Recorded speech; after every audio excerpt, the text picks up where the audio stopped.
You married a janitor? One board member scoffed, half laughing. Eleanor smiled faintly. No, she replied, her voice like silk wrapped around steel. I married the man who threw himself in front of a bullet meant for me. The room fell into stunned silence. They thought he was just the man who mopped the halls. Until the gunshot rang out, and he moved like a ghost trained to kill. So who was he really? Do you believe that a marriage of convenience can turn into real love? If this story touched your heart, leave one word. I believe. And tell me, where are you listening from? The ink on the legal documents was still drying when Eleanor Grace glanced across the mahogany desk at the man she had just married. No ring ceremony, no vows, just a signature that could stop a hostile takeover and buy her enough time to breathe. Jonas Reed didn't look like a husband. He stood by the window in his faded coveralls, arms folded, eyes watching the city below like he was waiting for something, or someone. The light caught the scar just under his left jaw, a quiet souvenir from a life he never spoke about. She had chosen him because no one would ever suspect him. The board expected a high-profile union, a merger of empires. Instead, she gave them a janitor with calm eyes and silent steps.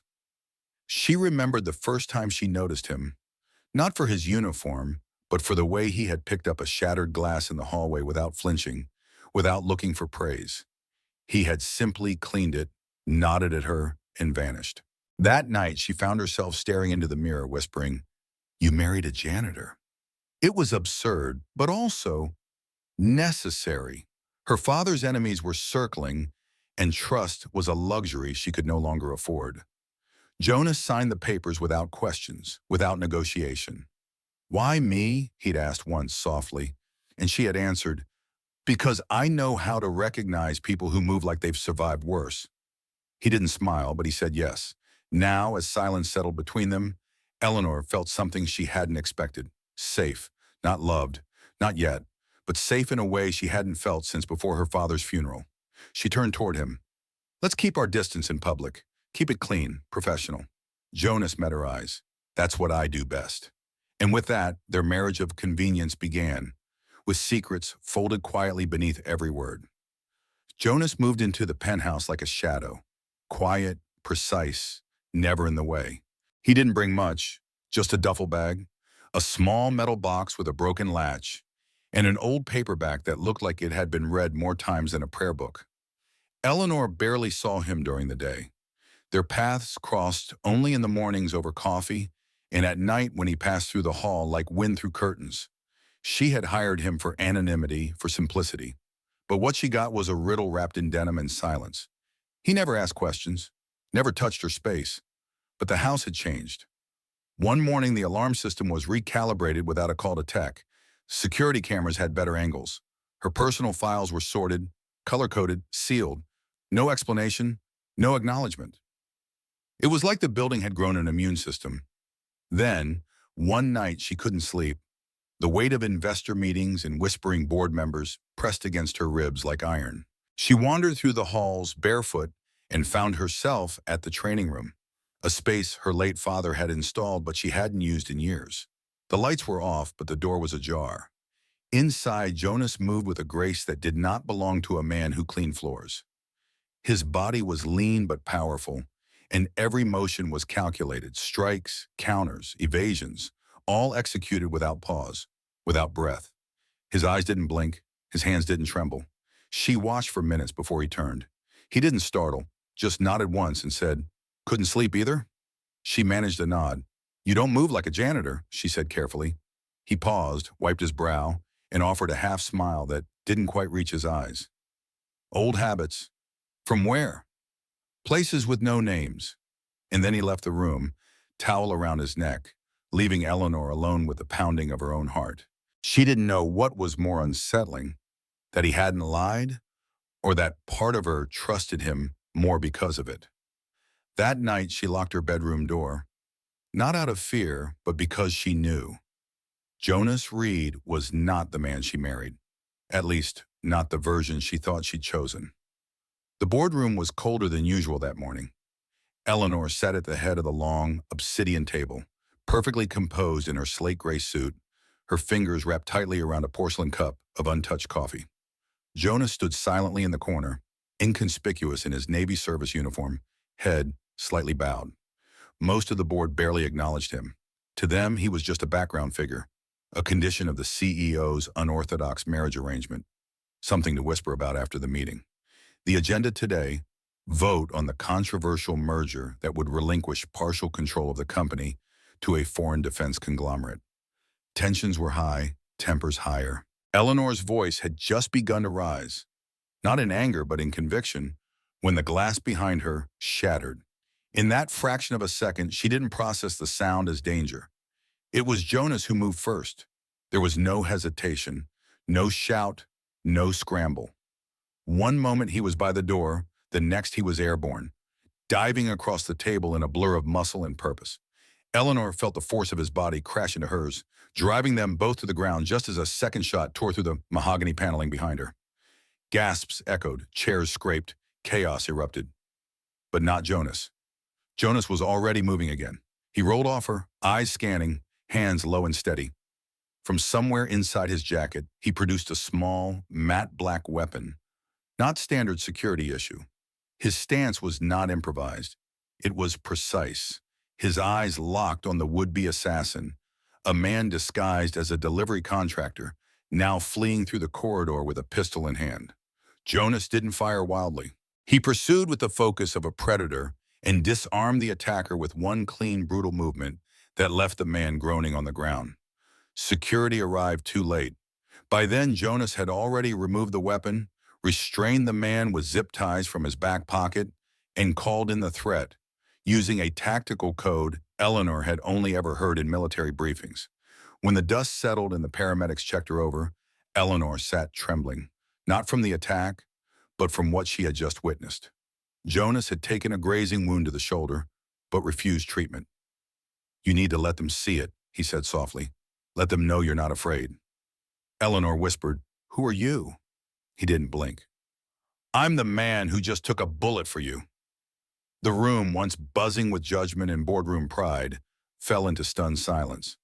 She looked around at the suits, the egos, the people who had doubted her leadership, then back at Jonas. For the first time, she wasn't ashamed of this marriage of convenience. For the first time, she wanted to know the man she had chosen and what he had been running from. Eleanor couldn't sleep that night. Even with guards posted at every entrance, even knowing the assailant was in custody, even with Jonas's quiet presence down the hall, she couldn't silence the storm inside her.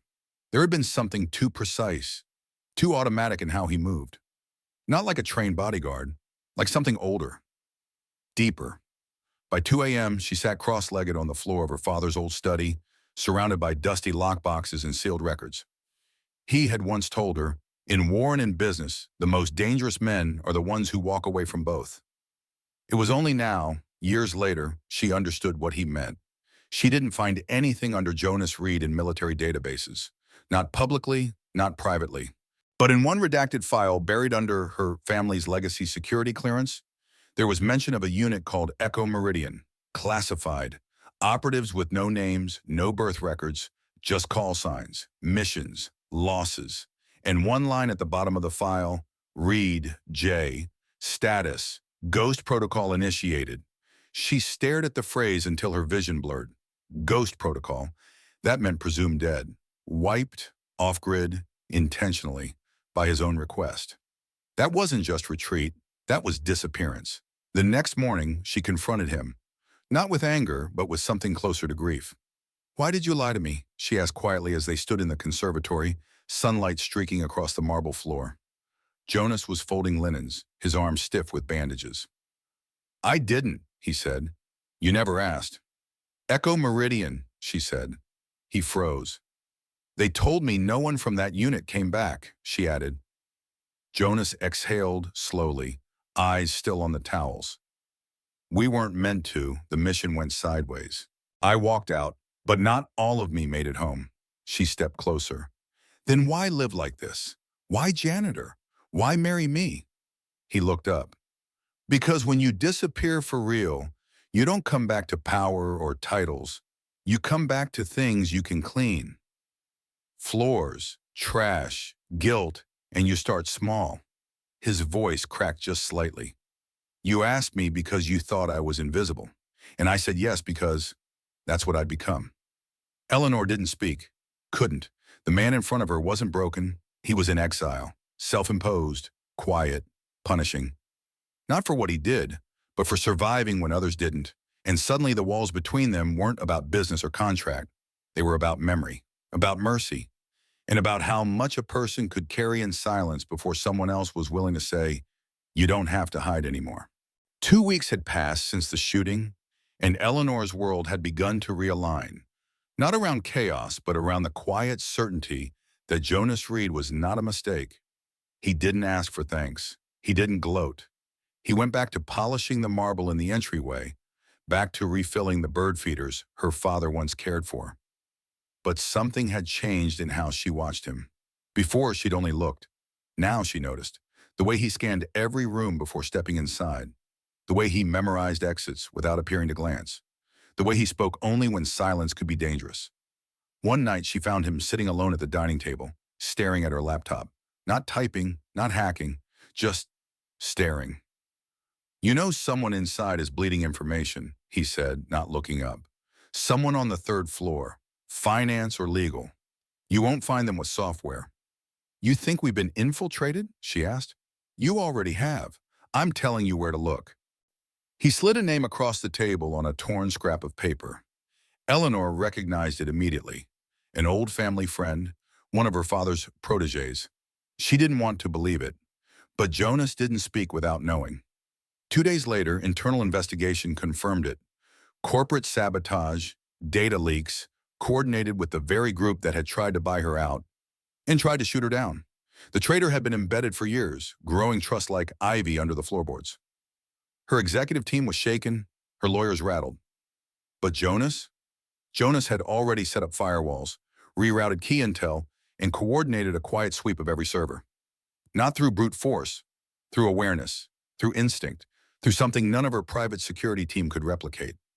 You did all this, she whispered, without even asking me first.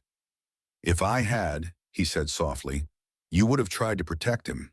She hated that he was right.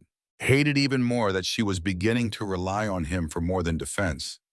Trust came slow to Eleanor, but Jonas never demanded it. He simply earned it, one unspoken act at a time. And for the first time since her father died, she felt like someone was protecting not just her company, but her heart. That night, as she poured him tea and sat beside him on the quiet balcony, neither of them spoke. They didn't need to. In that silence, something far deeper was being said. And this time, it wasn't written in contracts. It was written in the space between two people who had stopped pretending. It happened slowly. So slowly, in fact, that Eleanor didn't realize when she stopped calling it a contract. The walls she had spent years building, granite thick, polished with self-preservation and protocol, began to shift. Not because Jonas broke them down, but because he never tried to. He simply stood on the other side, patient, unassuming, sweeping the floors of her quiet, guarded world until it was clean enough for feeling to walk in again. One evening, after a draining board session where she defended his presence with steel in her voice and fire in her eyes, she found him in the garden, kneeling in the dirt with Maisie, the gardener's daughter. He was showing her how to replant a broken stem. His bandaged shoulder barely moved. His voice was low, kind. There was something heartbreakingly ordinary about it. Eleanor watched from the doorway, arms crossed, not in coldness, but in caution. She didn't trust softness, not since the world had punished her for showing it. And yet here was Jonas, asking for nothing, doing everything. Later that night, she poured 2 glasses of wine and sat beside him on the old green couch her mother had hated, but refused to throw away. She handed him a glass. "What do you miss?" she asked. From before, he stared into the wine like it might answer for him. The quiet after a mission. The kind when no one knows you're alive yet. She nodded slowly. "And what don't you miss?" "Having to be someone I'm not," he said. "Which is funny because that's what this was supposed to be, right?" She smiled without showing teeth. "Was." He looked at her then. Really looked. "You don't have to say it." "I want to." She took a breath that felt like exhaling 10 years of pretending. This isn't pretend anymore. Not for me. Jonas didn't respond right away. He set his glass down, leaned forward, and brushed a loose strand of hair from her face. His fingers were rough, scarred, but gentle. I know. The kiss wasn't rehearsed. It wasn't slow or fast or timed. It simply was. Like the first warm rain after winter. Like truth arriving after a long silence. For a moment, Eleanor let her head rest against his chest. The war outside, the shareholders, the tabloids, the corporate chess, faded. She wasn't CEO. He wasn't a ghost. They were just two people who had built something real out of something that was never supposed to be. The lights stayed off. The contract stayed in a drawer. And the silence between them, once so wide and wary, now settled soft and still, like belonging. The headlines came faster than Eleanor could manage. CEO's husband not who he claims to be. Ex-Special Forces operative secretly married to Heltech heiress. Corporate deception or strategic move. The media didn't care that Jonas had taken a bullet for her. They wanted blood, scandal, a fall from grace. Investors panicked. Board members demanded a vote. Her PR team begged for a statement of separation. Something temporary, they said. Just optics. Just damage control. But Eleanor stood in front of the shareholders, spine straight, voice unwavering. I didn't marry a janitor, she said, each word crisp. I married a man who once led missions no one will ever read about, who chose to disappear so he wouldn't carry a title that no longer belonged to him. He didn't come back for glory. He came back to heal. And when I asked for help, not as a CEO, but as a woman carrying the weight of a legacy, he said yes without question. She paused, scanning the room. Some were moved. Others stared stone-faced, afraid of what they couldn't control. You call it deception? I call it honor. You call it scandal? I call it survival. Behind her, Jonas stood silent, hands clasped, a man who had nothing left to prove. When the meeting ended, Eleanor walked past the crowd and reached for his hand, not for the cameras, not for effect, but because she wanted to, because she could. On the rooftop that evening, as the city lights blinked like distant memories, she leaned into him and whispered, "You don't have to stay, you know." He kissed the side of her head, soft as breath. "I'm not staying because I have to, Eleanor." His voice was quiet, sure. "I'm staying because this time, no one's asking me to disappear." And in that moment, their marriage, once born from convenience and silence, became what neither of them expected.